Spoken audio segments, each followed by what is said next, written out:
allons nous asseoir dans la présence de Dieu. En tout cas, nous rendons grâce à Dieu pour votre présence. Vaincre les malédictions du sang. Somo, qui était là hier? Tu as compris quelque chose hier? En fait, tout dépend de toi. Ça ne dépend même pas de l'ange que Dieu nous a envoyé ici, mais ça dépend de toi. De la manière dont tu prends ça, tu reçois ça. Et de la manière dont tu laisses cette parole être gravée en toi. C'est de cette manière que l'impact se produira. Il y aura un impact, il y aura un effet dans ta vie. Amen, amen. Alors je voudrais juste te demander d'être vraiment prêt. Et tu vas m'aider. Nous allons recevoir l'homme de Dieu. Tu vas m'aider à acclamer. Nous voulons recevoir son serviteur, le docteur Cardonel qui nous vient d'Abidjan. Pour venir te parler. Alléluia. Merci Seigneur. Alléluia. Prions ensemble. Ô notre Père et notre Roi, toi qui as versé ton sang précieux afin de faire de nous ta famille et ton héritage, nous voici encore ce soir réunis devant ton trône. Nous nous attendons à toi comme les servantes attendent un signe de leur maîtresse. Nous avons soif comme une biche qui s'approche de la rivière. Toi qui as été crucifié avant la fondation du monde, ton sang a été versé avant que toute chose soit créée. Et c'est le sang qui criait dans l'éternité, afin que l'esprit au-dessus des eaux puisse repousser la mort et l'obscurité et faire apparaître la vie. Toi qui demeures l'agneau immolé sur le trône, quand Jean levait la tête, il vit un lion, puis un agneau qui avait sur lui les meurtrissures de la passion. Nous avons encore besoin de toi.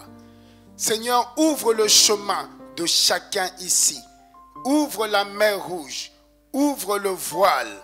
Ouvre le chemin de la destinée afin que chacun devienne un témoignage dans sa famille. Le monde attend avec un ardent désir la révélation de mon frère, la révélation de ma soeur. Ô Père, jusqu'à ce jour, mon frère n'est pas encore la version divine de lui-même. Ma soeur n'est pas encore devenue la femme spirituelle qui doit éclairer toute sa famille comme un chandelier pour emmener le maximum au salut et faire paraître ta gloire. Le monde attend avec un ardent désir. Le Congo attend avec un ardent désir. Pointe-Noire a été vouée à la vanité, comme ce monde. Et cette ville attend avec un ardent désir. Chaque famille attend, ô Dieu, jusqu'à ce jour, blottie dans l'obscurité et dans l'ignorance, sous le couvert des malédictions et des condamnations. Chaque famille attend, avec un ardent désir, la libération, la révélation de chacun de tes enfants qui sont ici. Ce sont eux qui sont le sel de la terre et la lumière du monde. Ce sont eux qui sont les portes de secours, les portes d'avancée et de percée de chacune de leurs familles. Permets que la parole les affranchisse et que par la parole, la puissance de ton Saint-Esprit donne à chacun de rentrer dans sa véritable identité en Christ. À chacun de devenir le Joseph de sa famille, la Esther de sa famille, le Moïse de sa nation, afin que, ô Dieu, nous puissions faire avancer ton royaume et que ta volonté s'accomplisse sur la terre, dans nos familles, dans ce pays, dans le monde, comme elle a déjà été décidée et scellée dans les cieux. Sois le Maître et le Seigneur. Sois encore ce soir le rémunérateur de notre foi, le Rédempteur puissant de nos vies. Sois encore ce soir le Maître puissant de nos destinées. Au nom de Jésus, l'Église dit Amen. L'Église acclame très fort le Seigneur Jésus-Christ. Alléluia. Prenons place, je vous prie. Nous lisons ensemble, s'il vous plaît, dans la Genèse, chapitre 11. Genèse, chapitre 11, je vous prie. que quelqu'un m'aide à lire. Levons-nous pour la lecture des Saintes Écritures, s'il vous plaît. Genèse, chapitre 11, à partir du verset 27. Du verset 27 au verset 32. Quelqu'un peut-il, je vous en prie. Chapitre 11. Genèse chapitre 11 à partir du verset 27. Il est écrit, voici la postérité de Térakh. Térakh engendra Abram, Nacor et Haran. Haran engendra Lot. Et Haran mourut en présence de Térakh son père au pays de sa naissance à Ur en Chaldée. Abram et Nacor prirent de femme. Le nom de la femme d'Abram était Saraï, et le nom de la femme de Nacor était Mika, fille d'Haran, père de Milka et père de Gisca. Saraï était stérile et n'avait point d'enfant. Térakh prit Abram son fils et Lot fils d'Haran, fils de son fils, et Saraï sa belle-fille, femme d'Abram son fils. Ils sortirent ensemble d'Ur en Chaldée, vinrent jusqu'à Charan, et ils y habitèrent. Les jours de Térakh furent de 205 ans, et Térakh mourut à Charan. Amen. Dis Amen à la parole. Asseyons-nous, je vous prie. Je lis Genèse chapitre 11 à partir du verset 27. Voici la postérité de Térakh. Quelqu'un dit avec moi Térakh. Térakh engendra Abram, Nacor et Haran. Haran engendra Lot. Et Haran, s'il vous plaît, et Haran mourut en présence de Térakh son père, au pays de sa naissance, à Ur en Chaldée. Dis avec moi, Haran mourut au pays de sa naissance. Dis avec moi, Haran ne quitta jamais son pays. C'est très important. Verset 29. Abram et Nacor prirent des femmes. Le nom de la femme d'Abram était Saraï et le nom de la femme de Nacor était Milka, fille d'Haran, père de Milka et père de Gisca. Saraï était stérile, elle n'avait point d'enfant. Térakh prit Abram, son fils, et Lot, fils d'Haran, fils de son fils, et Saraï, sa belle-fille, femme d'Abram, son fils. Ils sortirent ensemble d'Ur en Chaldée pour aller au pays de Canaan. Encourage-moi, ils sortirent ensemble pour aller à Canaan. Ils vinrent jusqu'à Charan et ils y habitèrent. Verset 32. Les jours de Térakh furent de 105 ans et Térakh mourut à Charan. Avec moi, Térakh mourut à Charan. Genèse chapitre 12, c'est la lecture juste après. Genèse chapitre 12, verset 1er au verset 9. L'Éternel dit à Abram, va-t'en de ton pays, de ta patrie et de la maison de ton père dans le pays que je te montrerai. Je ferai de toi une grande nation et je te bénirai. Je rendrai ton nom grand et tu seras une source de bénédiction. Je bénirai ceux qui te béniront et je maudirai ceux qui te maudiront et toutes les familles de la terre seront bénies en toi. Abram partit. Dis avec moi, Abram partit. Comme l'Éternel le lui avait dit, et Lot partit avec lui. Abram était âgé de 75 ans lorsqu'il sortit de Charan. Encouragement, il sortit de Charan. Je vous fais répéter pour appuyer des parties et des mots importants qui serviront pour la révélation. Abram prit Saraï, sa femme, et Lot, fils de son frère, avec tous les biens qu'il possédait et les serviteurs qu'ils avaient acquis à Charan. Il partit pour aller au pays de Canaan. et ils arrivèrent au pays de Canaan. Verset 6. Abraham parcourut le pays jusqu'au lieu nommé Sichem, dit Sichem, jusqu'aux chaînes de Morée. Les Cananéens étaient alors dans le pays. L'Éternel apparut à Abraham et dit, je donnerai ce pays à ta postérité. Et Abraham bâtit là un autel à l'Éternel qui lui était apparu. Dit, Abraham bâtit un autel. Insiste, un autel.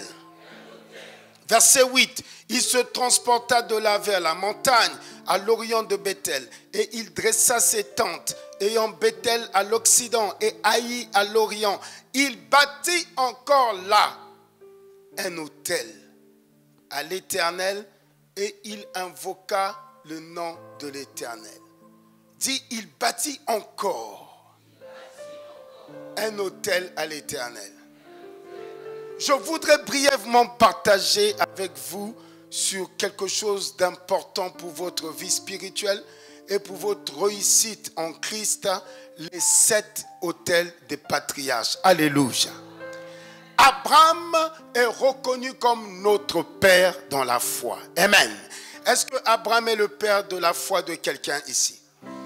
Il est notre père dans la foi en ce qu'il n'est pas un ascendant génétique. On peut diminuer s'il vous plaît. Il n'est pas un ascendant génétique ou il n'est pas un ascendant selon notre race. Mais Abraham est déterminé comme notre père dans la foi en ce que les expériences qu'il a faites avec Dieu sont les mêmes expériences qui influencent notre marche avec le Seigneur. Les étapes majeures par lesquelles il est passé sont les mêmes étapes que quiconque marche avec Dieu devra aussi traverser. Abraham est le père de la religion monothéiste.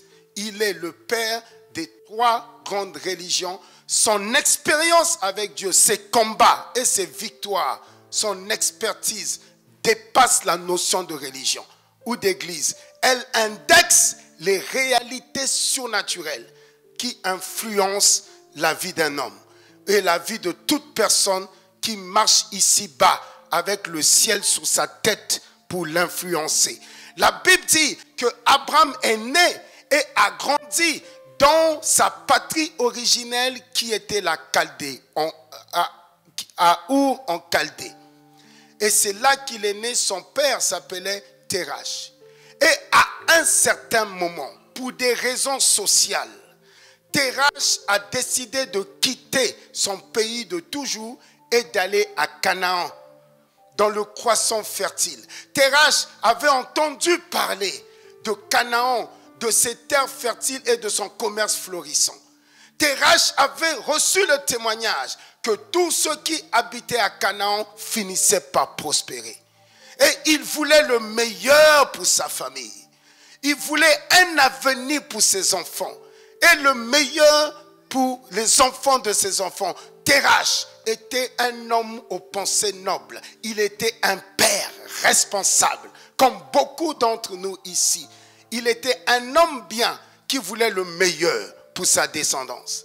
C'est en cela qu'il a pris tous ses biens et il a quitté pour toujours sa terre natale et il a décidé de faire le voyage vers Canaan. Dis avec moi Canaan.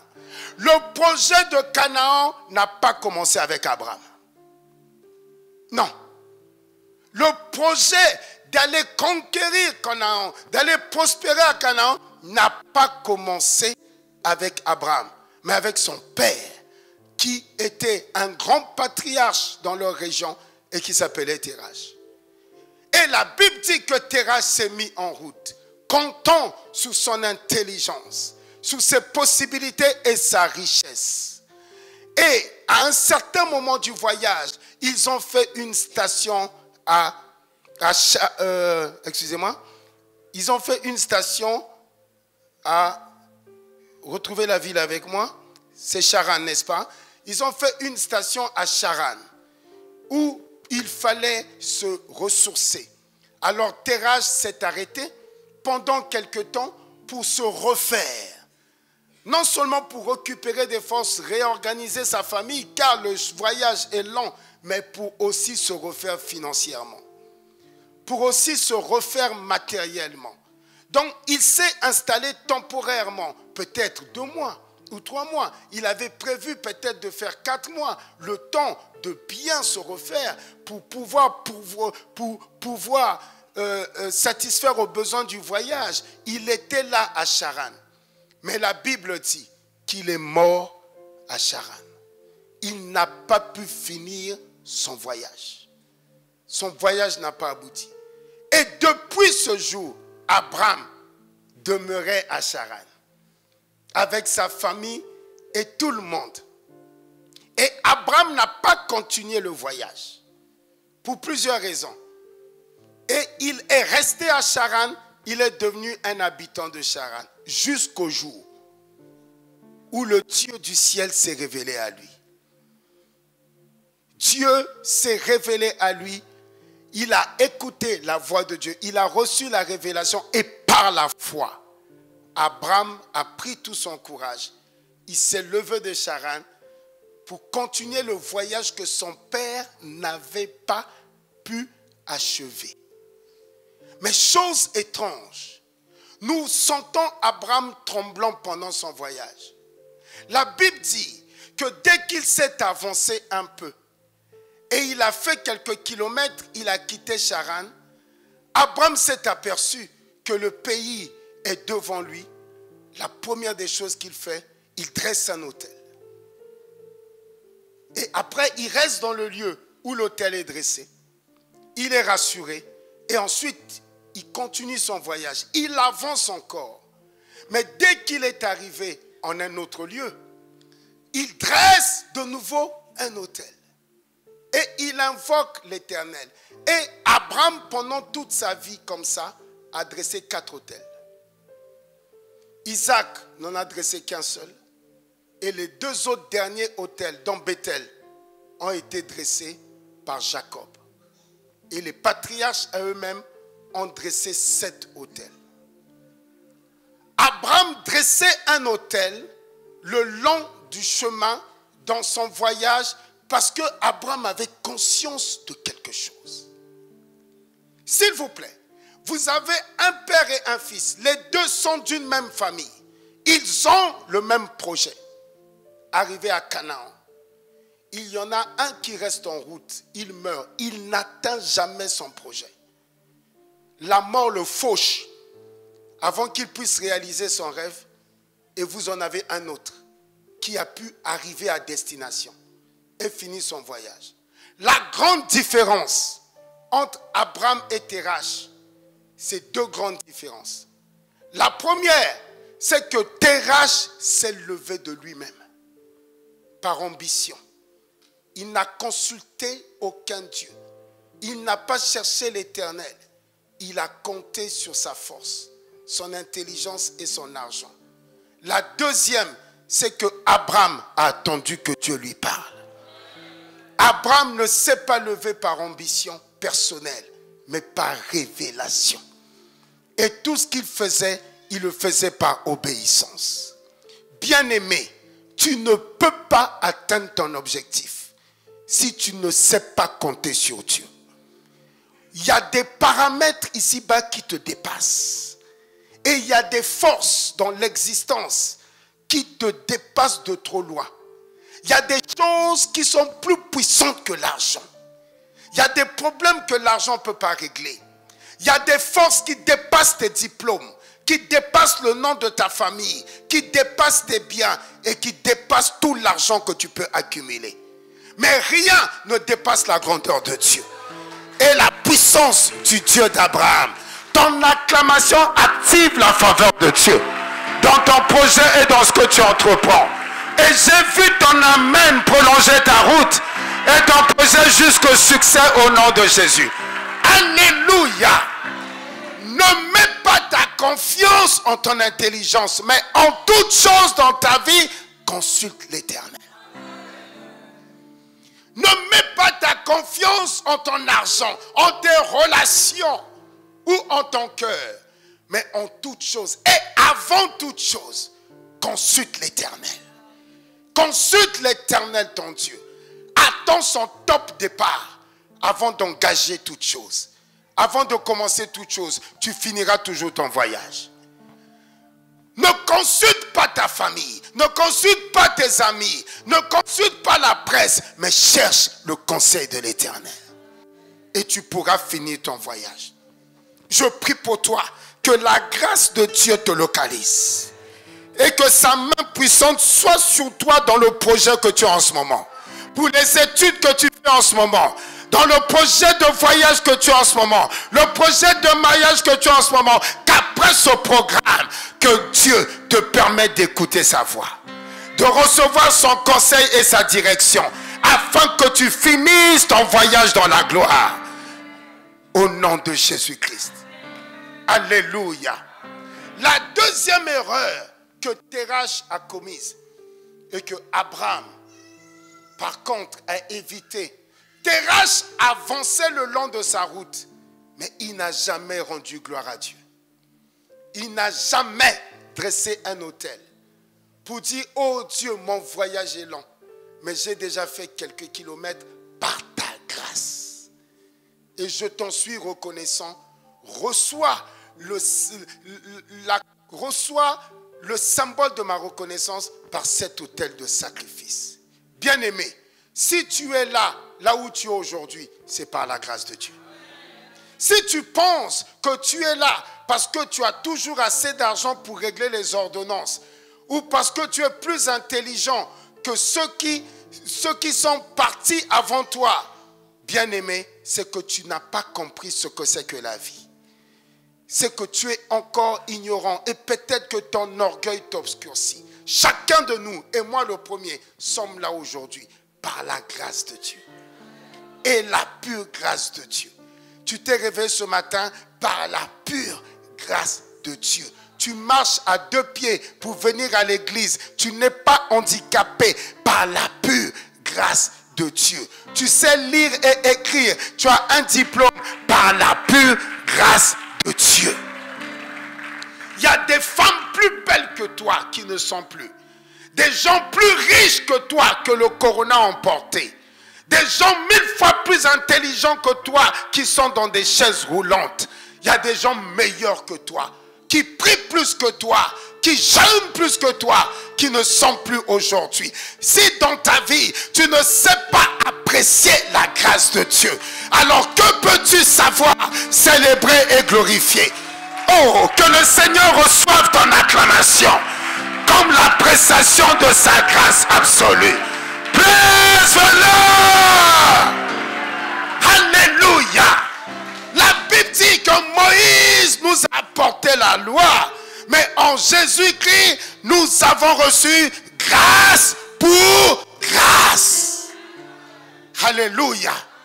Ta reconnaissance devant la grâce de Dieu multiplie la dimension de la grâce pour toi. Ta reconnaissance devant la grâce de Dieu multiplie encore les torrents de grâce en ta faveur. Lorsque tu sais apprécier la grâce, valoriser la grâce, célébrer la grâce, élever la grâce, témoigner la grâce, alors la grâce appelle aussi la faveur dans ta vie. Et la faveur et la grâce ouvrent des portes que personne ne peut ouvrir, que l'argent ne peut pas ouvrir, qu'aucun grand homme de ce monde ne peut ouvrir. De la manière dont tu as clamé, la grâce va t'accompagner jusqu'à la fin de l'année. Alléluia! Abraham savait apprécier et célébrer la grâce de Dieu. Célèbre ton mari à la maison. Parce que si tu es marié, c'est la grâce de Dieu. Tu ne sais pas parce que tu es la plus belle. Ou parce que tu es celle qui a le meilleur caractère. C'est la grâce de Dieu. Célèbre tes enfants. Chante des cantiques à tes enfants. Normalement, chacun de tes enfants doit avoir sa chanson à la maison. Parce que quand tu célèbres ton enfant, tu célèbres la grâce de Dieu. Connais-tu, est-ce que tu sais combien il y a de femmes riches qui n'ont pas d'enfants? Est-ce que tu sais combien il y a de femmes d'autorité qui n'ont pas d'enfants? Alors faites leur anniversaire en grande pompe. Fête ton anniversaire en grande pompe. Et le jour de ton anniversaire, viens donner une action de grâce. Et chaque fois que Dieu te fait du bien, ne sois jamais insensible. Mais fais un geste, fais une offrande. Célèbre-le dans ta maison. Célèbre Dieu, chante son nom pour les petites choses. Si tu es fidèle, en célébrant les petites choses, les grandes choses deviendront ordinaires dans ta vie et vont se multiplier en ta faveur. Oh, que ton amen active l'esprit de la reconnaissance. Ta dîme est une action de grâce pour la grâce que Dieu te fait de travailler. Sais-tu qu'il y a des gens plus diplômés que toi qui ne travaillent pas? Est-ce que tu en es conscient? Il y a des gens plus qualifiés que toi, plus intelligents que toi, qui ne travaillent pas. Sais-tu aussi qu'il y a des gens qui font 2 fois ton travail, mais qui n'ont pas de salaire? Ils travaillent presque gratuitement. En Afrique ici, qu'on exploite. Ta dîme est un autel de reconnaissance pour la grâce que Dieu te fait de développer, de produire des richesses et au travers de ces richesses, de faire avancer ta famille. Tes offrandes sont un symbole de ta reconnaissance pour la grâce de Dieu. Et cela multiplie encore la grâce en ta faveur. Et la grâce appelle la faveur. Et la faveur produit la prospérité dans tous les domaines de ta vie. Soyez reconnaissants et vous verrez la gloire de Dieu dans vos vies. Abraham était un homme reconnaissant. Moi, je ne peux pas appeler mon enfant Adam. Never. Parce que Adam, ce qui lui était arrivé, c'est sa propre faute. Dieu t'a tout donné. Il t'a donné un Éden. Tu parles, les lions se mettent à genoux. Les animaux sauvages te servent. Dieu t'a fait l'égal de lui-même, à son image. Dieu est Dieu dans le ciel. Toi, Adam, tu es Dieu sur la terre. C'est le même Dieu encore qui va te demander de dresser un autel pour lui rendre gloire. De toute sa vie, il n'a jamais pensé à dresser un autel pour adorer. Il a fallu attendre Abel et Caïn. Est-ce que l'homme comme ça là, peut rester dans la gloire? Ce qui lui est arrivé, c'est lui-même qui l'a produit.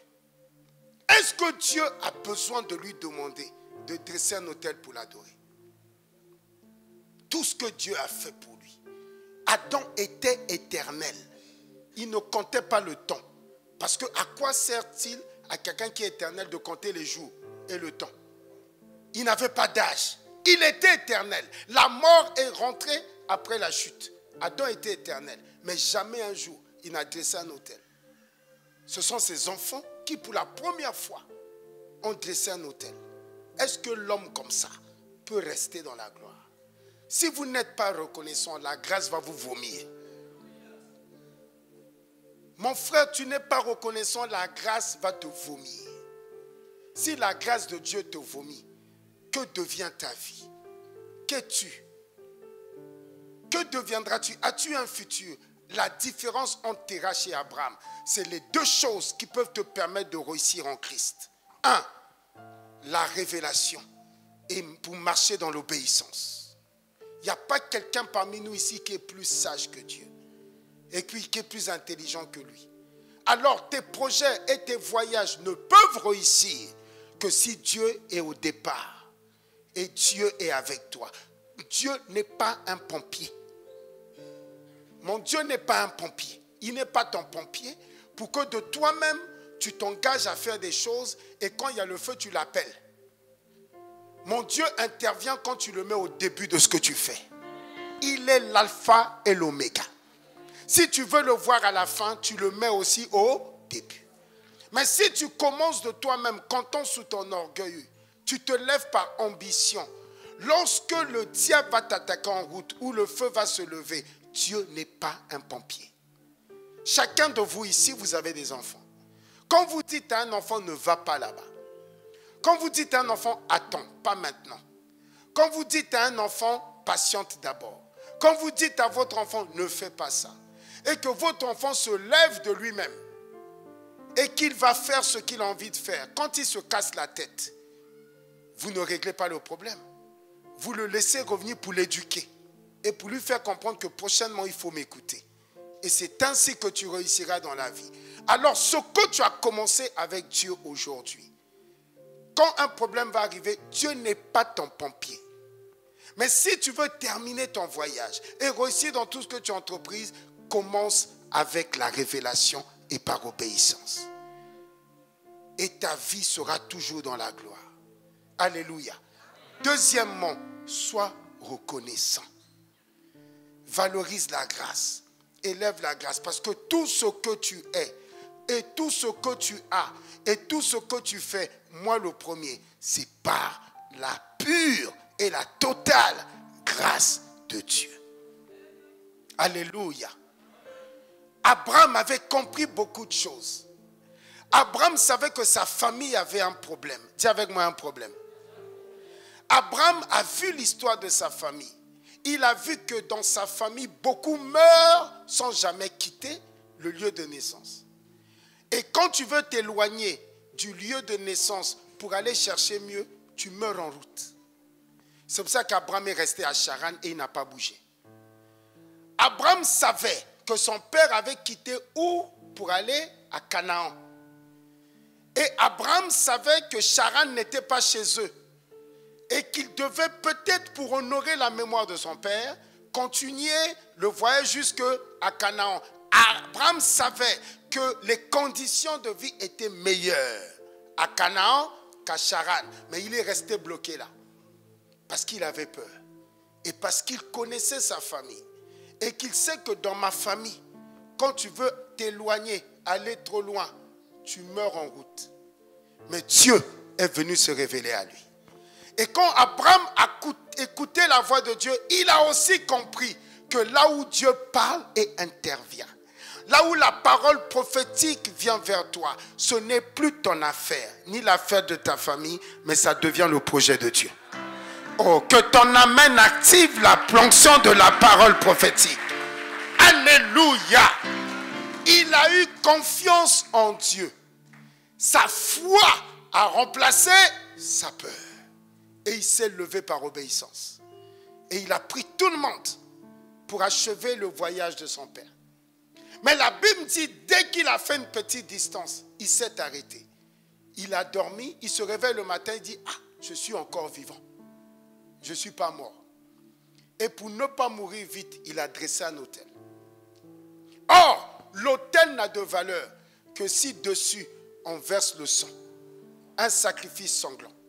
L'autel en lui-même n'a aucune valeur s'il n'y a pas un sacrifice sanglant versé dessus. L'autel n'est qu'un support. Parce que Abraham avait compris que les problèmes de sang se règlent avec le sang.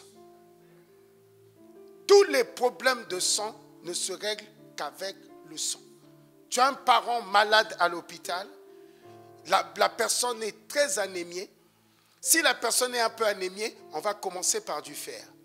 Quelques comprimés pour que son corps puisse produire assez de sang pour le maintenir. Mais si la personne est très anémiée, alors il faut obligatoirement le transfuser. Il n'y a pas d'autre solution. Et pas n'importe quel sang. Il faut que ça soit le même groupe. C'est pour ça que chaque mouvement que Abraham faisait, il présentait du sang à Dieu afin de pouvoir continuer son voyage. Comme Moïse, si un sang n'est pas versé en compensation, tu meurs en route. Tu restes sous le chemin. Vous devez savoir que dans le rituel de l'Ancien Testament, avant d'égorger un animal sur l'autel pour présenter son sang à Dieu, le sacrificateur doit imposer la main sur la tête de l'animal. Cette imposition des mains est un processus de transfert. La paume de la main est reconnue comme une porte spirituelle. Et la tête de l'animal, au travers de la fontanelle, est une porte spirituelle des plus puissantes. Alors la main imposée sur la tête, c'est deux portes qui se connectent. La porte de la paume et la porte de la fontanelle. Et le sacrificateur parle afin de transférer ses malédictions, de transférer ses limitations et ses condamnations dans l'animal. C'est un transfert de sang. Où Abraham prend les limitations de son sang qui font que quand tu veux aller loin dans la vie, tu meurs en route pour que ça aille dans le sang de l'animal. Et quand il sacrifie l'animal à l'autel, alors ce sacrifice montre à Dieu que, regarde, il y a eu une solution pour la malédiction. Il faut que je continue ma route. Et c'est comme ça qu'il a pu avancer jusqu'à arriver à Canaan. Abraham était obligé de dresser plusieurs autels. Pourquoi? Parce que la qualité du sang qu'il utilisait ne peut pas lui permettre, en un seul sacrifice, de faire tout le voyage. C'est pour ça qu'il est obligé de sacrifier plusieurs animaux. Parce que le sang d'un animal n'est pas comparable au sang humain. Le sang d'un animal n'a pas la même valeur spirituelle que le sang d'un être humain. Mais Abraham aussi ne peut pas se sacrifier lui-même ou ne peut pas sacrifier un être humain car Dieu n'est pas un Dieu meurtrier. Et Dieu n'est pas un Dieu assassin. Et Dieu refuse les sacrifices humains. C'est en cela qu'il est écrit que le sang des boucs et des taureaux ne pouvait pas nous faire rentrer dans la présence de l'Éternel des armées. Et il était ainsi obligé à chaque fois de dresser un autel. Et c'est pour ça que Dieu, pour définitivement régler le problème de ton sang, afin que tu termines le voyage que ton père n'a pas achevé. Oh, ton amen fait parler le sang de Jésus. Ceux qui sont dans la révélation ont dit amen avant que je parle. Celui qui n'est pas dans la révélation, je vais t'expliquer. Dieu, pour définitivement régler le problème du sang, Dieu lui-même a dressé l'autel des autels, la croix de Golgotha, la croix du calvaire, où il a sacrifié un sang qui ne pourrit jamais, un sang qui ne coagule jamais, un sang qui ne sèche jamais, un sang qui n'est jamais périmé, un sang qui n'a pas besoin d'être renouvelé, un sang qui n'est pas un sang humain, mais le sang de l'éternité, le sang du Dieu vivant, le sang de Jésus-Christ de Nazareth, qui parle en ta faveur, pour que tu achèves le voyage que ton père n'a pas achevé. Que ton amen fasse parler le sang de Jésus. Alléluia. Le problème de l'homme, c'est le problème de son sang. Le problème de tous les problèmes de ta vie, c'est le problème du sang. Dis le sang. Tous tes problèmes de maladie, tes problèmes de mariage, tes problèmes de combat, tous les problèmes de ta vie, tous les malheurs de l'homme viennent du péché. Tous ont péché et sont privés de la gloire de Dieu. Tous ont péché et sont privés du bonheur. Sont privés de la joie véritable. Tous sont péchés et sont privés de l'épanouissement et de l'abondance. C'est ça la gloire de Dieu. Tous ont péché et sont privés de la bonne santé continuelle. Tous ont péché et sont privés de la vie et de la vie en abondance. Le salaire du péché, c'est la mort. Tous ont péché. Le problème de l'homme, c'est le péché. Mais le péché en lui-même, sa vraie problématique et sa source, c'est le sang. Un bébé, il tète sa maman. En même temps qu'il tète sa maman, il gifle. Et puis il tape. Un bébé qui ne sait rien. Mais c'est le même qui va taper la maman qui prend soin de lui. On n'apprend pas à un enfant à mentir. Il n'y a pas d'école de mensonge. Toi-même, tu te lèves un matin, tu es surpris, ton enfant te ment. Et tu te demandes, mais qui lui apprend à mentir ici? On n'apprend pas à un enfant à mentir. S'il se sent en danger, ou dans certaines circonstances, s'il ne sait pas quoi faire, l'enfant ment de lui-même. Parce que le mensonge est dans son sang. La violence est dans son sang. Tu vas voir tes jumeaux se battre pour un bonbon, pour un problème. Et tu vas dire, mais qui a appris mes enfants à se battre? Personne ne les a appris à se battre. On n'apprend pas un enfant à être jaloux. Tu vas porter le premier enfant, le deuxième est en bas, il va pleurer parce qu'il est jaloux. Parce que tu as porté l'autre et lui, tu ne l'as pas porté. Il n'y a pas d'école de jalousie. Le péché est dans son sang. Et c'est de là aussi tout commence les problèmes, les défis et les blocages de sa vie. Ton problème est plus profond. Ce n'est pas un problème de caractère, ni un problème du contexte dans lequel tu as été éduqué. Le problème, c'est le sang. C'est pour ça que Dieu aussi, pour régler notre problème à la racine définitivement, Dieu a réglé notre problème en versant du sang. Pour le régler totalement. Que ton acclamation, frère, fasse parler le sang par rapport à tous les défis de ta vie au nom de Jésus. Alléluia! Mais pour régler le problème de toute l'humanité, Dieu devait verser un sang spécial. D'abord, si tu veux régler les problèmes du sang d'un être humain, il faut un sang équivalent. Donc le sang d'un être humain. Mes amis musulmans qui tuent des moutons chaque année perdent leur temps. Tu as fini de tuer le mouton de la Tabaski de cette année. Le lendemain, le sang est déjà coagulé, il est pourri, ton sacrifice n'est pas valable. Donc tes péchés commencent à être comptabilisés. Et si tu meurs avant la Tabaski de l'année qui vient, ton sang t'envoie tout droit en enfer. On ne peut régler les problèmes du sang qu'avec un sang équivalent. Donc quiconque veut justifier un homme doit sacrifier un homme. Mais le problème, c'est que pour que le sang qui te justifie ait un effet, ce sang-là doit être différent. Il doit être pur, il doit être parfait. Comment allons-nous faire pour trouver un sang parfait mais humain? Le seul moyen, c'est l'incarnation. Il faut couper le lien de Adam et que le Dieu de l'incarnation s'incarne dans le ventre de la Vierge. Parce que le sang héréditaire qui a autorité, c'est le sang du Père. Dans l'Ancien Testament, les filiations sont paternelles. Parce que l'Ancien Testament est un livre spirituel. Parce que la Bible est un livre spirituel. Dieu sait que l'homme appartient à son père et à sa mère. Mais Dieu a un langage spirituel, que la filiation spirituelle est paternelle. L'hérédité spirituelle est paternelle. Alors, ici, on doit couper le lien d'Adam. Mais on a besoin du sang. On a besoin d'un support matériel. On a besoin du plasma du sang. Mais en coupant le lien d'Adam, comment allons-nous faire? Il faut trouver une vierge qui soit fécondée par la puissance et l'onction du Saint-Esprit. Et on a un homme pur, un homme saint, Dieu dans le corps d'un homme. Dieu 100%, homme 100%. L'homme parfait, l'homme pur, excellent. L'homme surnaturel. Jésus-Christ, c'est plus que vos affaires d'église.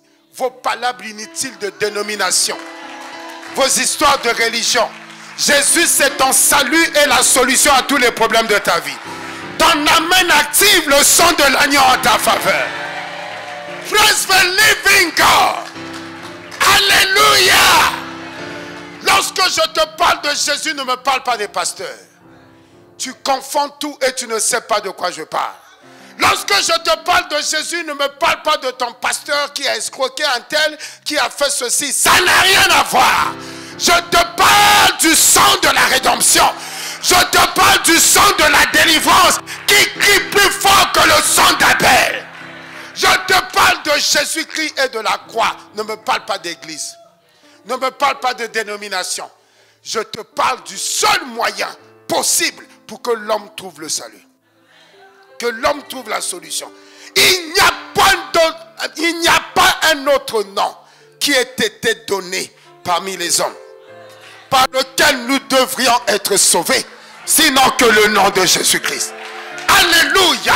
Toi qui es en Christ, tu as choisi la bonne part. Toi qui es en Christ, tu as choisi le véritable. Il est ton chemin, il est ta vie, il est ta vérité, il est ta résurrection. Toi qui es en Christ, tu es dans la lumière. Toi qui es en Christ, ton avenir est garanti. Ton futur est garanti. Ton amen fait taire le sang de ton père et le sang de ta mère. Praise the Lord. Alléluia. En versant son sang, il a réglé tous tes problèmes. En versant le sang, il a réglé le problème du péché. En réglant le problème du péché, il a réglé le problème de la malédiction, des condamnations et de toutes les limitations. Une église qui n'aime pas le sang de Jésus est une église satanique. Une Une église qui ne reconnaît pas le sang de Jésus est une église diabolique. Vous nous critiquez parce qu'on invoque son sang. Vous nous critiquez parce qu'on prend la Sainte Seine. Mais c'est vous encore dans la sorcellerie et dans les loges qui avez besoin de verser du sang pour avoir de l'argent et de l'élévation. Nous, le sang de l'agneau ne nous donne pas de l'argent. Ça nous donne la vie éternelle. Ça nous donne la vie en abondance. Ça nous donne la gloire. Ça nous donne l'élévation. Ton amène a fait taire le sang de tous les magiciens et les incantations de tous les sorciers. Alléluia. Son sang est ma solution. Ils l'ont vaincu par le sang de l'agneau et la parole de témoignage. Alléluia. J'ai besoin du sang de Jésus. J'ai besoin du sang de l'agneau. J'aime le sang de l'agneau. J'invoque le sang de l'agneau. Je prie et j'appelle le sang de l'agneau. Je marche dans sa parole. J'obéis à sa parole afin que l'Esprit sanctifie mon sang et que le sang de l'agneau habite en moi. Je suis en lui et lui il est en moi afin de purifier mon sang, de délivrer mon sang et que je sois semblable à lui. Jésus-Christ est la réponse à tes questions. Jésus-Christ est la solution à tes problèmes. Jésus-Christ est ta vie. Jésus-Christ est ton miracle. Le plus grand miracle de ta vie, c'est la mort de Christ en ta faveur. Alléluia. Praise the living God. C'est pour ça que les patriarches, Abraham, Isaac et Jacob, ont dressé cet autel pour ouvrir le chemin au peuple de Dieu de rentrer dans la gloire. Les 7 autels des patriarches n'étaient que le symbole des 7 ustensiles du tabernacle. Parce que le sacrificateur dans le parvis recueillait le sang de l'animal expiatoire. Et il traversait le tabernacle avec tout le sang pour ouvrir le chemin du peuple jusqu'à la gloire de Dieu. Les 7 autels des patriarches étaient les 7 paroles de Jésus à la croix. Il était suspendu entre ciel et terre. Il était suspendu entre ciel et terre pour relier le ciel à la terre. Il intercédait afin de réconcilier toute la terre avec son Père. Et cela au travers de son sang. Et son sang a coulé par 7 portes. La main droite, la main gauche, le pied droit, le pied gauche, le côté, les épines sous le front et le fouet sous les pores de sa peau. Il fallait que le sang trouve les 7 portes. Et il fallait qu'il prononce 7 paroles. Il n'a pas prononcé 6 paroles, ni 10. Il n'a pas murmuré à la croix. Il ne s'est pas plaint à la croix. Il n'a pas pleuré. Non, il n'a pas pleuré à la croix. La seule fois qu'il a pleuré, c'est devant le tombeau de Lazare. Le plus petit verset de la Bible. Jésus pleura. C'est la seule fois qu'il a pleuré. Mais à la croix, il n'a versé aucune larme. Il n'a pas murmuré. Il ne s'est pas plaint. Il n'a pas bavardé. Il n'a prononcé que 7 paroles. 7 proclamations. Parce que le sang marche toujours avec la parole. Le sang humain coagule est temporaire, mais la parole est éternelle. Le ciel et la terre passeront, mais ces paroles ne passeront jamais. Et c'est ces paroles qui donnent de l'éternité au sang. Le sang de Jésus agit encore ce soir pour toi. De la même manière dont il a agi dans la croix, le sang agit en ta faveur. Ton amen fait travailler le sang dans ton problème. Alléluia. La Bible dit qu'il était à la croix et le sang a touché le bois maudit de la croix. Ce bois qui était le symbole de ta nature et de ma nature. Parce que le bois est le symbole de la nature humaine. Jésus dit, on reconnaît un arbre à ses fruits. On reconnaît la nature de quelqu'un à ce qu'il fait, pas à ce qu'il dit, à ce qu'il fait, à son caractère. Le bois est le symbole, c'était toi, la croix, qui l'a suspendu. Et son sang a coulé sur toi afin de te purifier, afin de te sauver, afin de te libérer. Par le sang, toi et lui, vous êtes devenus une seule personne. Il n'y a que le sang qui a la vertu et la puissance de faire cela dans la vie de l'Église et dans l'éternité. Et il était là-bas.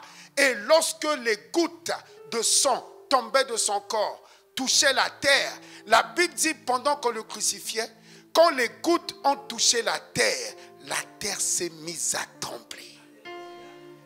Il y a eu un terrible et un puissant tremblement de terre. Parce que c'est le sang de Jésus qui ébranle toutes les fondations sataniques de ta vie et de ta famille. C'est le sang de Jésus qui fait trembler toutes les fondations de non-mariage. Les fondations du péché, les fondations de la médiocrité, de la pauvreté, quelles que soient leurs racines et le temps que ça a duré dans ta famille. Mais le sang de Jésus détruit ces fondations, afin de déposer ta vie sous la fondation de sa parole. Et lorsque la terre a tremblé, la Bible dit les sépulcres ont explosé. Et ceux qui étaient morts sont ressuscités. Et ils sont rentrés dans la ville. Voilà ce que fait le sang de Jésus. Voilà ce que fait le sang de Jésus dans ta vie. Voilà la puissance du sang de Jésus. Le sang de l'agneau te permet de terminer le voyage que personne n'a fini dans ta famille. Dieu voyait Abraham comme un homme peureux. Il n'y a pas quelqu'un qui est plus peureux qu'Abraham. Moi, je ne donne pas à mon enfant le nom d'Abraham si Dieu ne m'a pas parlé. Il y a des gens lâches, mais Abraham, c'est le top de la lâcheté. Vous donnez nom de vos enfants aux gens comme ça. Vous ne connaissez pas la Bible, vous ne lisez pas les Écritures, vous donnez nom aux gens gratuitement. Élie, c'était un dépressif. Élie, c'était un pur dépressif. Il a demandé à se suicider.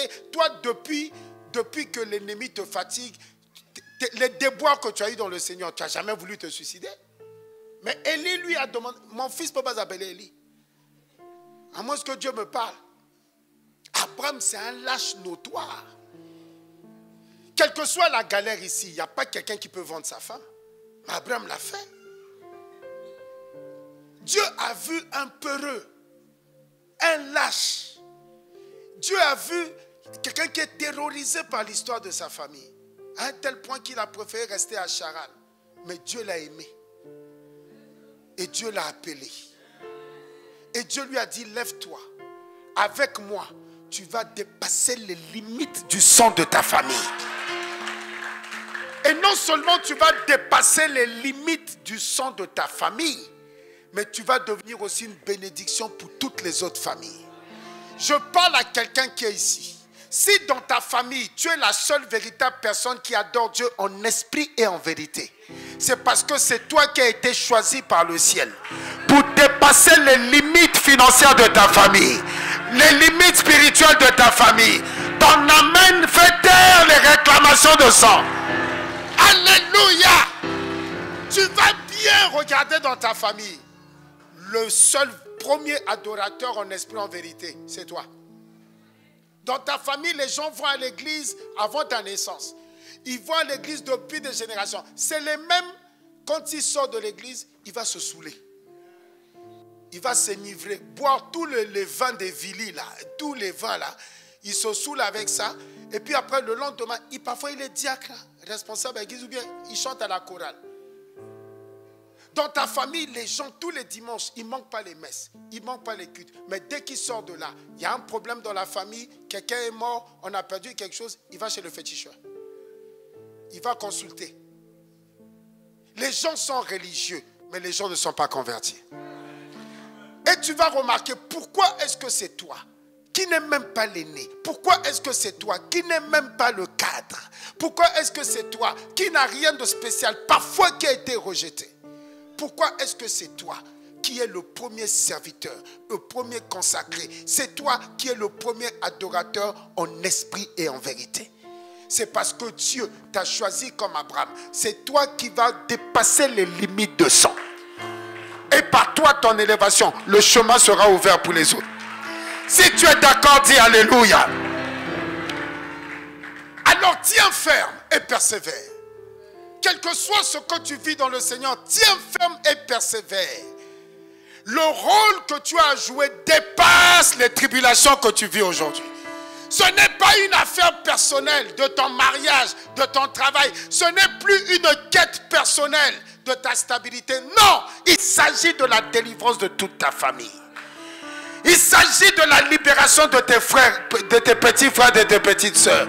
Il s'agit de la destinée de tes enfants. Tu payes le prix pour que tes enfants ne souffrent pas. Tu payes le prix aujourd'hui pour que demain tes enfants ne soient pas locataires à Point Noir. Et ne souffrent pas de ton acclamation à briser une limite que personne ne pouvait dépasser dans ta famille. Oh, dis amen comme un tonnerre. Alléluia. Je vais prier pour toi tout à l'heure. Et Dieu va activer ta révélation dans ta famille. Mais tu dois être prêt dans ton cœur. Tu dois assumer. Tu dois assumer et accepter ta vocation. Que toi, tu es le choix de Dieu. Pour faire ce que personne n'a fait spirituellement dans ta famille. Tu es le choix de Dieu pour renverser les autels que personne n'a jamais déstabilisés dans ta famille. Les autels qui ont tué beaucoup avant toi, qui ont détruit des foyers, qui ont détruit des travail. Mais toi, ta consécration, lorsque tu chantes à l'église, lorsque tu œuvres à l'église, toi, ta consécration opère dans le spirituel pour faire ce que l'argent ne peut pas faire et personne n'a fait dans ta famille. Tu es l'instrument de Dieu pour la libération de toute une génération. Alléluia. C'est pour ça que pour toi tout est difficile. C'est pour ça que ton parcours est compliqué. C'est pour ça que pour avoir un petit succès, tu dois jeûner, prier. Tu dois faire des sacrifices et tu dois lutter. Pourquoi? Parce que le diable a peur de ta bénédiction. Le diable n'a pas peur du mariage de ta cousine. Le diable n'a pas peur du mariage de ta grande sœur. Les gens se sont mariés dans ta famille. Est-ce que ça a délivré la famille? Ça a apporté quoi à la famille? Les gens se sont mariés avant toi. Ils ont travaillé avant toi. Qu'est-ce que ça a apporté à la famille? Est-ce que ça a chassé l'esprit de mort? Est-ce que ça a chassé la sorcellerie? Ils ont eu des biens, mais des biens qui n'ont aucun impact dans le monde spirituel. Mais au travers de toi, ta bénédiction, au travers de toi, ton élévation, non seulement Dieu veut t'encourager, il veut te faire du bien, mais il veut casser quelque part dans ta famille une limitation de sang, un autel de sang qui tire tout le monde derrière afin de bénir toute ta famille. Que ton Amen fasse libérer ta vocation. Alléluia. Alors prends courage. Dis à ton voisin, prends courage. Parce que la gloire à venir est plus excellente que les tribulations du présent. Prends courage, parce que le trophée qui est devant toi est 1000 fois plus merveilleux que toutes les humiliations et les frustrations que tu vis aujourd'hui. Prends courage et paye le prix. Et demain, tes frustrations deviendront des témoignages. Tes humiliations deviendront des témoignages. Il y a des gens qui te regardent. Tes frères te regardent. Tes parents te regardent. Ils te regardent. Est-ce que tu vas abandonner ou est-ce que tu vas tenir ferme pour les inspirer? Ils te regardent. Ce qui est important, c'est pas ce que tu vis aujourd'hui, mais comment ça va finir. Dans quelle gloire ça va finir. Dans quelle excellence ça va finir. Ton Amen renouvelle tes forces. Ton Amen renouvelle ta foi. Ton Amen renouvelle ta destinée. Au nom de Jésus de Nazareth. Alléluia. Dieu a un plan pour toi. Ce qui est facile pour les autres est difficile pour toi. Parce que tu es un fils de destinée. Parce que tu es un renverseur de murailles. Parce que toi, tes expériences ont un impact dans le spirituel. Et que chaque fois que tu fais un pas, tu renverses une limitation du son.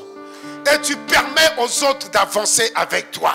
C'est pour ça que tout est dur pour toi. Le diable n'a pas peur de l'argent de tes frères et sœurs. Ce n'est pas le ministre, le général ou le cadre de ta famille qui va libérer la famille.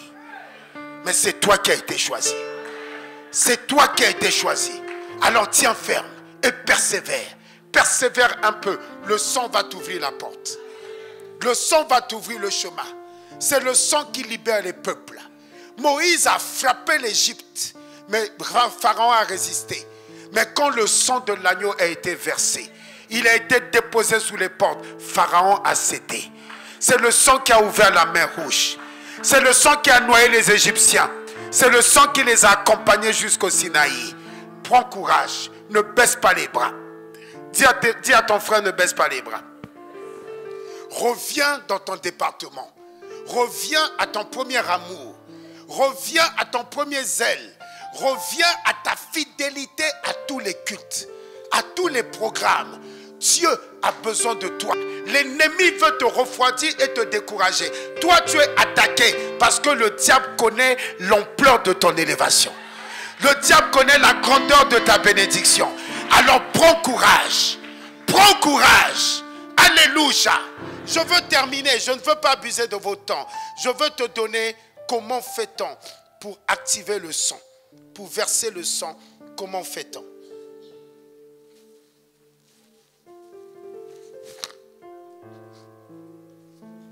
Sept moyens pour activer le sang de Jésus dans le monde spirituel. Amen. En Christ Jésus, dans l'économie de la grâce et la nouvelle alliance, l'autel, c'est ton cœur. Nous n'allons plus dresser des autels de pierre dans les églises pour sacrifier des poulets, des lézards ou des bœufs. Si tu connais un prophète qui fait ça, fuis-le à 1000 mètres. C'est un ignorant et un aveugle. Et c'est un féticheur. Dans la nouvelle alliance en Christ, l'autel n'est plus sous les murailles de lamentation de Jérusalem, où l'autel n'est plus un autel de pierre où on va faire des sacrifices d'animaux. Aujourd'hui, si tu vas encore quelque part sacrifier des poulets, des coqs noirs ou blancs ou des animaux, sache que quand on verse le sang, ça ouvre les portes spirituelles. Tu vas activer des sorciers, tu vas activer des démons qui vont te posséder, te poursuivre à la maison. Aujourd'hui, dans la nouvelle alliance de la grâce, l'autel, c'est ton cœur. C'est ton cœur qui est l'autel. Alléluia. Et sur cet autel, la viande qui est brisée là, c'est ta chair, ton vieil homme. C'est ton côté d'avant. Là où souvent tu dis qu'à l'église, là, les gens se foutent déjà. Sinon, moi, avant, dans les conditions normales de température et de pression, on ne peut pas me parler comme ça. C'est ça là, tu dois briser à l'autel. C'est ta volonté. C'est ta paresse. C'est ton côté charnel. Ton côté humain, c'est ça que tu brises à l'autel de Dieu maintenant, par le feu de l'esprit. Alléluia. Donc aujourd'hui, comment un chrétien peut faire pour activer le sang de Jésus, pour faire parler le sang de Jésus? Je vais vous donner rapidement quelques éléments que je n'ai pas le temps de développer. Premièrement, la conversion. Amen.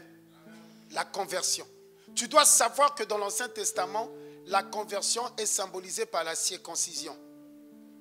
Or, quand on circoncie un enfant, comme Gershom, on verse son sang pour enlever la peau qui ressemble au vieil homme, pour que le nouvel homme puisse vivre. Donc, si tu n'es pas converti, le sang de Jésus ne travaille pas dans ta vie. Dans les églises, on a trop de repentis, on a peu de convertis. La conversion, c'est un changement de valeur. Je viens de Kinshasa. Quand j'ai traversé au beach, j'étais obligé de changer mon argent. Sinon, je ne pouvais pas me déplacer à Brazzaville. En changeant mon argent, en convertissant les francs congolais, j'ai aussi changé leur valeur. Et ce changement m'a permis d'acheter des choses, de me déplacer, de vivre à Brazzaville. Quand tu viens dans le royaume des cieux, tu dois te convertir. Sinon, tu ne peux pas avancer et prospérer dans la vie spirituelle. Et la conversion, c'est un changement de valeur. Quand tu te convertis, tu changes de valeur. Quand tu te convertis, tu hais le péché et tu aimes la parole. Avant ta conversion, tu aimes le péché et tu résistes à la parole. Quand tu te convertis, tu aimes la prière, tu aimes l'église, la présence de Dieu et tu détestes la vie du monde. Quand tu te convertis, tu cherches à faire la volonté de Dieu et plus ce qui te plaît. Quand on te demande de te convertir, ce n'est pas parce qu'on veut t'immobiliser à l'église ou te manipuler. C'est pour toi-même ta délivrance. et la délivrance de ta famille. Ne reste pas un chrétien repenti. Parce que ce que tu fais, les païens le font aussi. Ce n'est pas parce que tu as de la musique chrétienne dans ton téléphone, ce n'est pas parce que tu as le numéro du pasteur, ce n'est pas parce que tu as une grosse Bible, tu as un bon foulard et que tu viens à l'église que tu es un enfant de Dieu. Non, tu es un repenti. Mais quand tu vas changer tes valeurs, qu'est-ce qui est important pour toi? Quand les richesses célestes vont devenir prioritaires aux richesses terrestres dans ta vie, cette conversion de valeur produit la conversion de ta vie. Et quand tu es converti, le sang est sur toi. Le sang parle pour toi. Le sang agit dans ta vie. Et le sang t'aide à finir le voyage que ton père n'a pas fini. Que ton amen produise une conversion avant la fin de l'année. Deuxième élément, pardonnez-moi pour le temps, les épreuves. Dis avec moi les épreuves. Quand tu supportes les épreuves avec le Seigneur, dans le monde spirituel, c'est comme si on versait ton sang. Tu dois savoir qu'un enfant de Dieu ne peut pas réussir s'il ne passe pas par les épreuves. Un enfant de Dieu ne peut pas grandir. Il ne peut pas se développer s'il ne passe pas pour les épreuves. Vous venez à l'église pourquoi? Si tu viens à l'église pour grandir en Christ, devenir un très bon chrétien, alors accepte les épreuves. Tu vas passer par les épreuves. Mais si tu viens à l'église pour des profits immédiats, sans avoir de difficultés, alors d'abord, tu es venu à l'église pour un motif qui ne marche pas, parce que l'église n'est pas là pour ça. Et en plus, tu risques de perdre ton temps et tu risques de circuler d'église en église. Parce que dans toutes les églises où tu vas là, c'est le même Dieu d'épreuve qui est là-bas. Et à force de faire toutes les églises de Pointe-Noire, tu vas terminer dans une mosquée. Donc tu dois savoir que si tu veux être béni, si tu veux réussir, tu dois accepter les épreuves. Le diable te tente, mais Dieu t'éprouve. La tentation, c'est pour te détruire. Les épreuves, c'est pour te construire. Alors, si tu es dans une épreuve, que mon Dieu te donne la force de surmonter cette épreuve. Que mon Dieu te donne la force de traverser cette épreuve. Parce que Dieu veut développer la meilleure version de toi-même avant de te donner des grandes richesses à gérer. Mais pour que la meilleure version de toi-même soit manifeste, tu passes par l'épreuve. La Bible dit dans Proverbe que même l'or est éprouvé par le feu avant d'avoir sa vraie valeur. Alors combien de fois toi?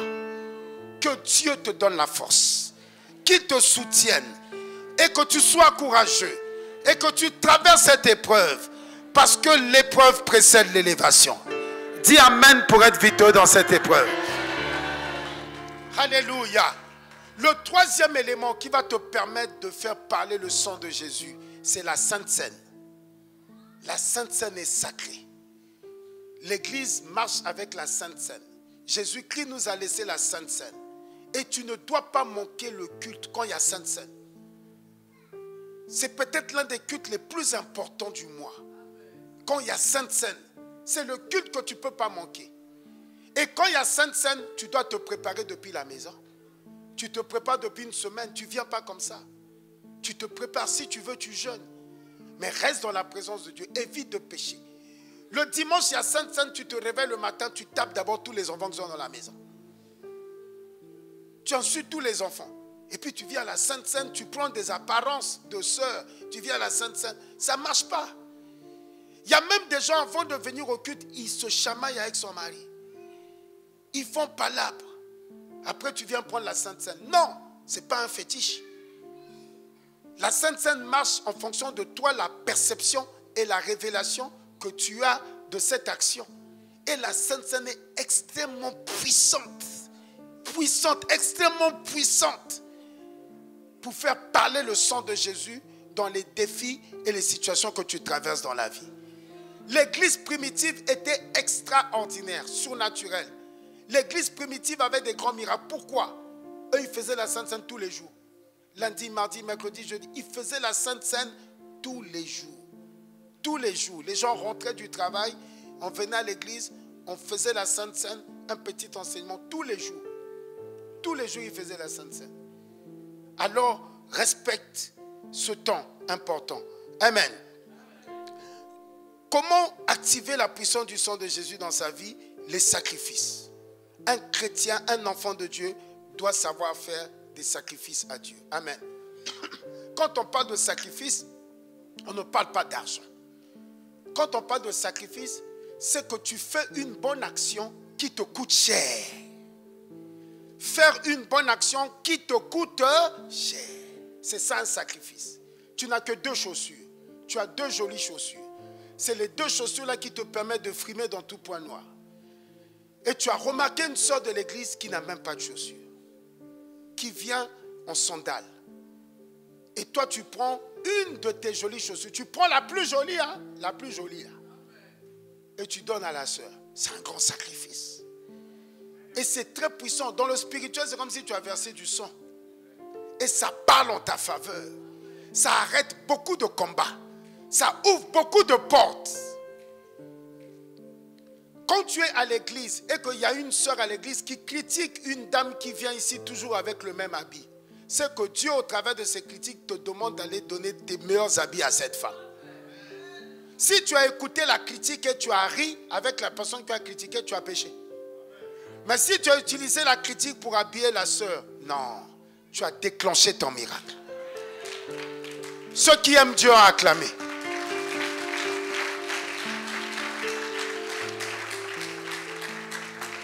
Alléluia. Dieu te connaît. Dieu sait ce que tu as fait dans le monde. Et Dieu sait ce que tu fais dans ta vie. Tu dois savoir que le domaine où tu investis le plus, ce que tu as de plus cher, c'est là-bas le domaine que tu adores. Je suis en train de te dire que si depuis que tu es à l'église, tu n'as jamais donné 100 000 francs pour le bon fonctionnement de l'église, mais tu as donné 200 000 francs quelque part dans un bar ou pour quelqu'un, c'est que c'est là-bas que tu adores. Quand Dieu te regarde, il dit que c'est là-bas que tu adores. Les domaines de ta vie où tu investis le plus et ce que tu as de plus cher, c'est les domaines réels où tu adores. Un croyant qui ne fait pas de sacrifice, de sa volonté, le sacrifice c'est aller pardonner l'impardonnable. C'est-à-dire c'est toi qui as raison. Devant la loi, la police, la gendarmerie, c'est toi qui as raison. Devant la sagesse humaine, c'est toi qui as raison. C'est l'autre qui a tort, mais c'est encore toi qui vas pardonner l'impardonnable. C'est un grand sacrifice. Tout sacrifice que tu fais par une bonne action qui te coûte cher, dans le monde spirituel, c'est du sang que tu as versé. Alléluia. Je veux terminer, s'il vous plaît. Comment activer la puissance du sang de Jésus? Soumets-toi à la parole. Sacrifie ta pensée et ta volonté pour mettre en pratique la parole. Sacrifie ce qui te plaît pour mettre en pratique la parole. Chaque fois que tu choisis de mettre en pratique la parole, alors que ça t'est inconfortable et que ça ne t'arrange pas par rapport à quelque chose qui allait exciter ton orgueil ou te donner de la valeur, c'est comme si tu sacrifies ton vieil homme. Tu le saignes. Et c'est agréable devant Dieu. Ce n'est pas facile d'observer la parole de Dieu. C'est normal. Parce que la parole de Dieu vient du ciel. Et nous sommes de la terre. Il est impossible que quelqu'un qui est de la terre fasse les choses du ciel. Donc, chaque fois que tu dois mettre en pratique la parole de Dieu, c'est un combat. Mais si tu réussis à le faire, c'est que tu as sacrifié ton vieil homme et tu l'as blessé. Et c'est comme du sang qui agit en ta faveur. Que le Dieu de la Bible vous donne l'onction et la force d'obéir à sa parole. Et de la mettre en pratique au nom de Jésus. Et le dernier des moyens pour toi, pour activer le sang de Jésus, c'est d'invoquer le sang de Jésus au nom de Jésus. Amen. Il faut invoquer le sang de la croix au nom de Jésus. Donc c'est la prière. La prière d'invocation. Invoque le sang de la croix au nom de Jésus-Christ. Et tu verras les effets et la puissance du sang agir en ta faveur. Je bénis Dieu pour ta vie, toi qui as écouté ce soir. On va acclamer le Seigneur, on va se lever. Je vais prier avec vous quelques minutes et ensuite je vais vous recommander au Seigneur. Amen. Est-ce que nous pouvons remercier le Seigneur pour sa parole? Prions ensemble. Lève les mains, remercie le Seigneur pour sa parole.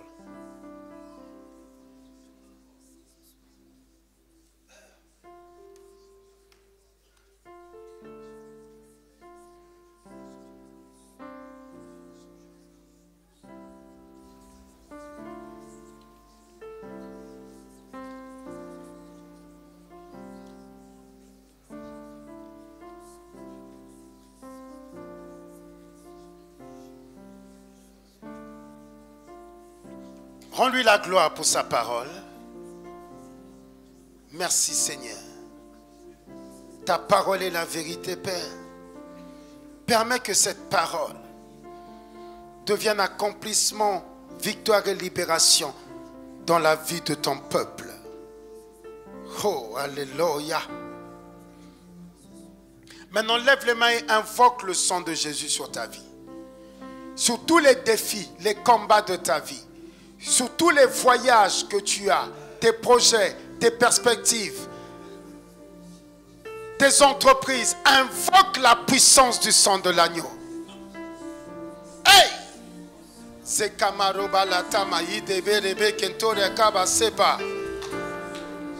Oui! Appelle le sang de la croix.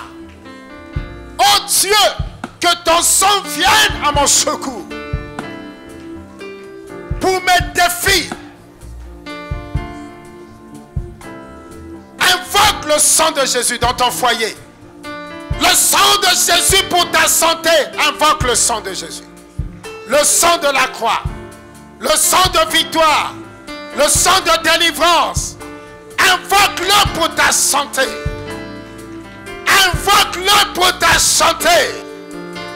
Invoque-le pour tes enfants, pour ta famille. Prie.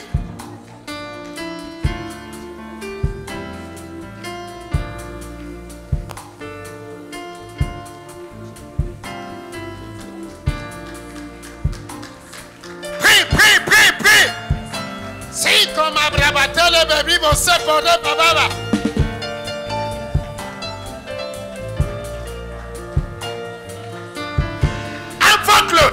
Invoque-le pour ton travail.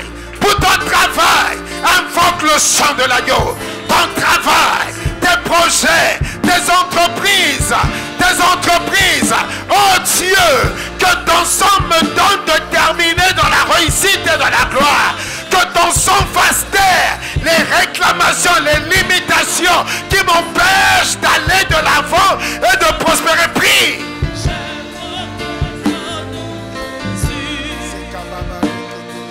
J'invoque le sang de Jésus dans mon corps. J'invoque le sang de Jésus dans mon corps. J'invoque le sang de Jésus dans mon corps. J'invoque le sang de Jésus dans ma santé. J'invoque le sang de Jésus pour mon travail. Invoque le sang de l'agneau dans ton projet. Tu as un projet de mariage, tu as un projet de fiançailles, tu as un projet de voyage, tu as un projet de construction, un projet d'affaires. Invoque le sang de l'agneau. Invoque le sang de l'agneau. Invoque le sang de l'agneau. Oh ton sang à mon secours, à mon secours. Oh Dieu. Ce soir en ce lieu, j'invoque le sang de Jésus.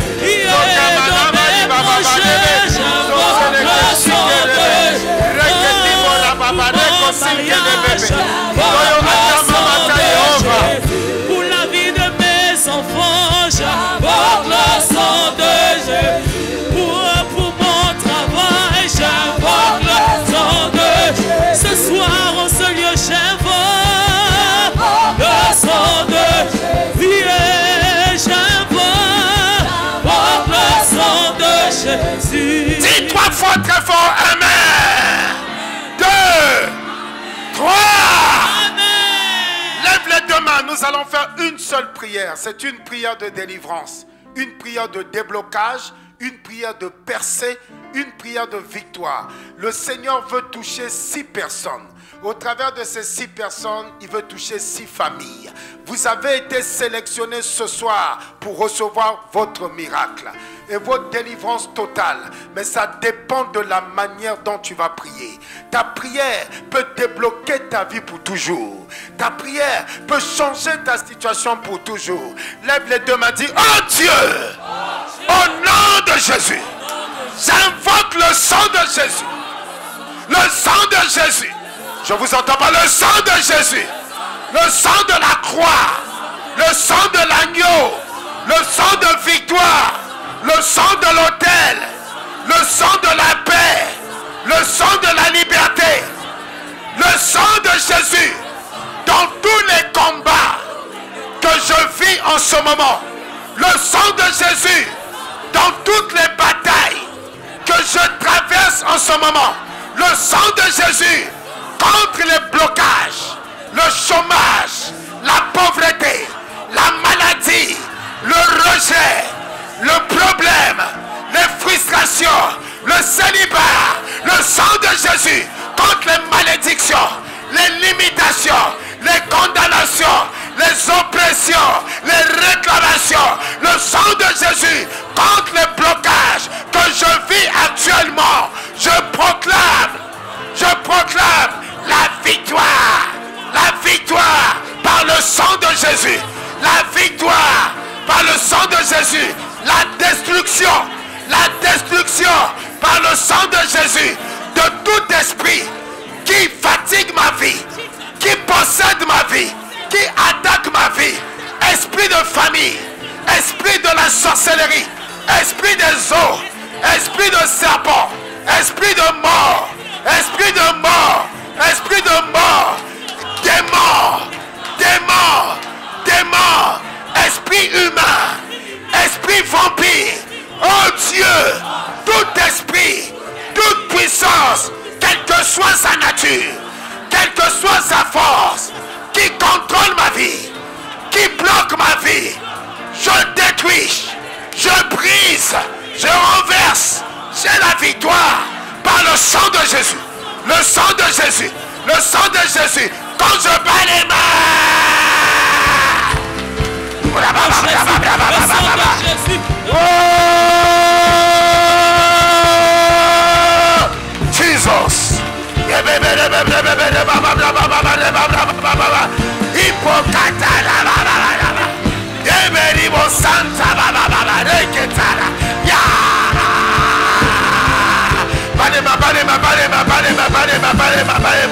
Jesus.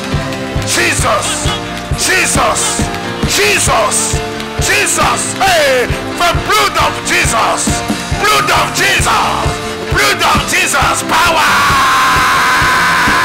Bokataka baba, doka para baba, robo shakara baba, reke shekara, e para baba baba baba baba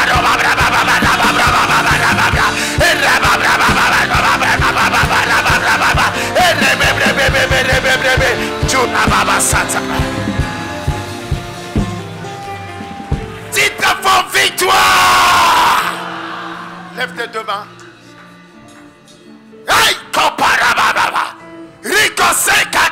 J'ai vu ta prière ouvrir le ciel. J'ai vu ta prière ouvrir le ciel. Et je vois du sang couler du ciel. Le sang couler sur toi. Le sang briser les chaînes. Le sang ressusciter les morts. Le sang briser des tombeaux. Et des âmes sont libérées. Des âmes sont libérées. Des destinées sont libérées. Des bénédictions sont relâchées. Ta prière libère ta vie. Libère ta destinée. Hey! Lève les deux mains. Yokamaraba Sente. Dieu a reçu la prière d'une famille. Dieu a reçu la prière d'une famille. Il y a un esprit de mort qui cherche à partir. Il y a un esprit de mort qui cherche son chemin. Il va frayer son chemin et partir. J'entends l'esprit de mort crier et partir. Car la puissance du sang de Jésus a détruit le projet de mort. A effacé le programme de mort dans ta vie et dans cette famille. Non, toi tu ne mourras pas. Mais par le sang de l'agneau tu vivras. Et tu serviras l'Éternel. Et tu serviras l'Éternel. Tu apporteras la lumière dans ta famille. La lumière dans ta famille. La lumière dans ta famille. Je menace tout esprit de nécromancie, esprit de mort prématurée, esprit d'accident, d'incident. Prends tes bagages, chaud. Gardez les deux mains levées, restez calme s'il vous plaît. Je peux aider 6 personnes. Il y a déjà une personne là-bas que le Seigneur est en train de libérer. Elle a été attachée en sorcellerie. Elle a été attachée. Mais le sang de l'agneau est en train de juger toute la puissance de la sorcellerie. Elle a été vendue par 3 femmes en sorcellerie. Elle a besoin de prière. Si quelqu'un peut prier là-bas pour elle ou l'emmener ici, cette femme a besoin de prière pour que le sang de l'agneau achève son problème, pour la détacher, la délier. La détacher, la délier et délier sa destinée afin qu'elle serve le Seigneur, afin qu'elle adore le Seigneur. Il me reste 5 personnes, levez la main. Je veux aider une famille. Il y a un programme de mort sous la vie d'une famille et quelqu'un est ici. Tu es de cette famille. Ce programme de mort est certainement sur toi. Il y a une maladie qui a été envoyée depuis le monde des ténèbres contre ta vie. Je vois quelqu'un tomber dans le coma. On t'emmène à l'hôpital. Tu n'arrives pas à te relever. Lève tes mains parce que Dieu te libère maintenant. Je vois l'esprit de mort qui a été dévoilé. Il cherche son chemin pour partir. Il cherche son chemin pour partir. Il cherche son chemin pour partir. Aidez la personne. Le sang de Jésus est plus puissant que l'esprit de mort. Le sang de Jésus est plus puissant que le sortilège de ta famille. Le sang de Jésus fait taire les réclamations de ta famille paternelle. Le sang de Jésus détruit le pouvoir de la sorcellerie de la famille paternelle. Chantez! Chantez! Shakamarobo keleke. Levez les mains, il reste 4 personnes. Il y a un mari de nuit qui doit partir. Il y a un mari de nuit qui doit partir. Il aide une femme parce qu'un mari de nuit va partir. Et avant 6 mois, le Seigneur va récupérer les années perdues. Le Seigneur va te marier, accomplir la prophétie dans ta vie. Il y a un mari de nuit. Tu as été marié depuis ta naissance. On t'a offert un esprit d'adoration de ta famille lorsque tu étais enfant. Depuis ta naissance, c'est le mari de nuit qui vient hanter tes rêves et il a lié ta vie, il a bloqué ton mariage, il a bloqué tes finances, il a bloqué ton voyage. Mais ce soir, le Seigneur s'est souvenu de toi. Le Seigneur s'est souvenu de toi et je vois le sang de l'agneau qui proclame le divorce, qui proclame le divorce, qui brise les alliances, qui brise sa puissance. Je commande tout esprit incube là où tu es par la puissance du sang de Jésus. La puissance du sang de Jésus, manifeste-toi et libère son mariage. Libère son mariage. Libère, libère, libère, libère au nom de Jésus. Oh, thank you, Lord. Il reste 2 personnes, levez les mains. Il reste 2 personnes. Il y a une personne qui est ici. C'est une jeune femme. La personne lutte contre le sang de sa famille. On t'a condamné dans ta famille que tu ne peux pas réussir. On t'a condamné dans ta famille que tu ne peux pas devenir quelqu'un. Une grande femme. On t'a envoûté pour ne pas terminer tes études. C'est une œuvre de la méchanceté.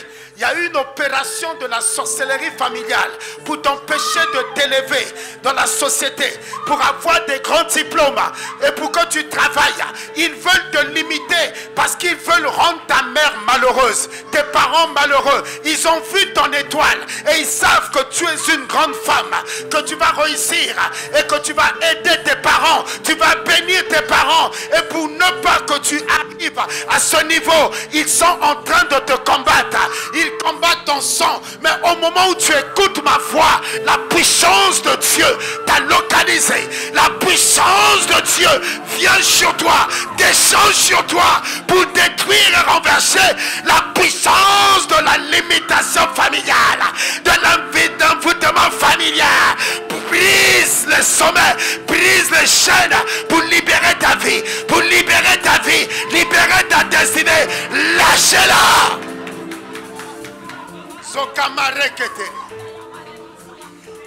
Merci Seigneur.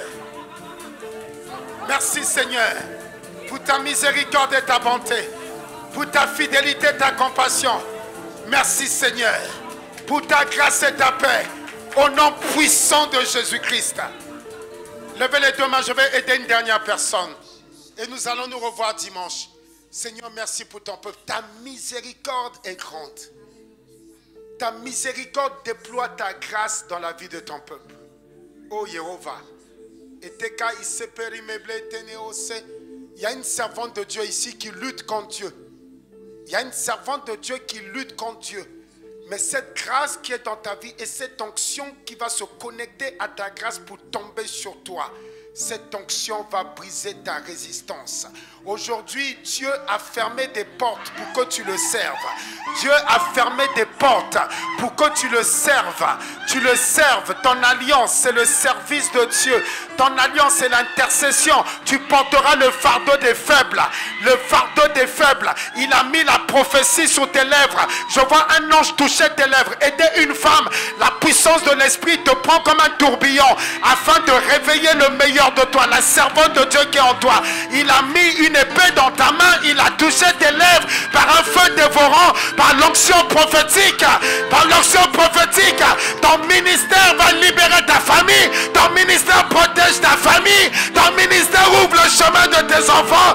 Que l'huile coule sur ta tête, que l'huile qui coule sur la tête d'Aaron déborde en toi, déborde en toi, déborde en toi, déborde en toi, au nom de Jésus. Seigneur, merci.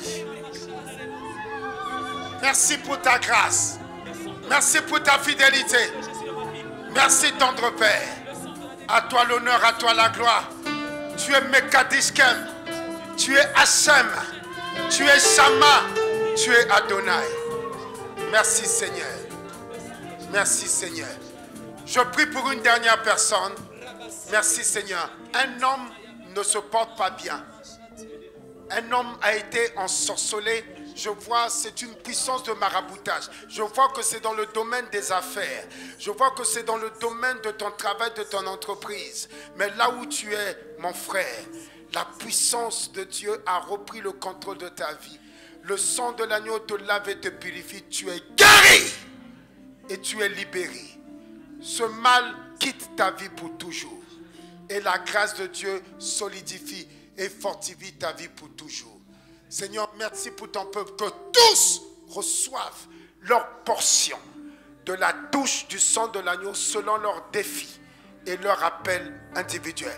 Que tout soit renouvelé et transformé, que tout soit fortifié et libéré, et que tous deviennent des chandeliers et des lampes pour leur famille et leur génération. Au nom de Jésus-Christ, dis Amen. Seigneur, merci. Dans mon corps, j'invoque le sang de Jésus. Ce soir, oh Seigneur, j'invoque le sang de Jésus. Le sang de la délivrance, j'invoque le sang de Jésus. Que tous ceux qui sont là restent ici, restez à genoux. Le révérend Ngoma, papa va prier pour vous. Vous avez besoin de cette prière d'impact. Sa main est puissante. Sa main est choisie ce soir pour totalement libérer vos vies et vos destinées. En ce lieu, j'invoque le sang de Jésus. Ce soir, en ce lieu, j'invoque le sang de Jésus. Le sang de Jésus dans mon foyer, j'invoque le sang de Jésus. Le sang de Jésus